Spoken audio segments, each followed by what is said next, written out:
Noia, ahir els demanàvem quina estreta relació mantenen les mecanògrafes i el whisky.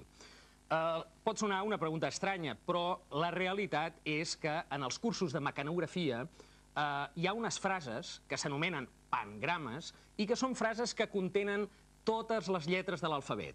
Són frases que es fan servir per practicar la digitació quan estudies mecanografia.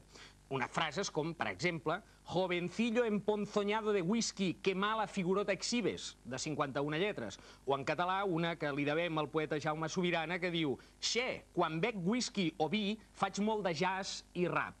Del que es tracta, en els pangrames, és de fer la frase com més curta, millor, perquè contingui totes les lletres, ens permeti practicar amb tots els dits i alhora no sigui molt difícil de memoritzar. La relació amb el whisky és òbvia. El whisky és la paraula que surt sempre a tots els pangrames perquè conté 4 de les lletres més difícils d'encaixar: la W baixa, la H, la K i la Y. De manera que no era una relació de caire etílic. En el cas dels pangrames, recentment, a Figueres, concretament a la Galeria Canaleta, un grup d'autistes que intenten enriure-se'n una mica de l'art contemporani han fet una exposició que justament es deia així, Pangrama.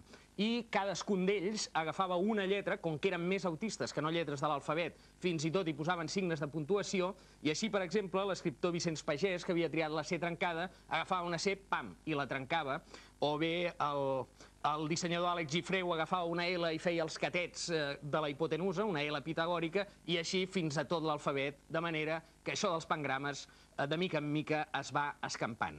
Per no perdre el fil de les animalades, que els estem explicant avui, demà els parlarem d'una històrica associació barcelonina, anomenada Arca de Noé. Per pertànyer a l'Arca de Noé cal tenir un cognom amb nom d'animal.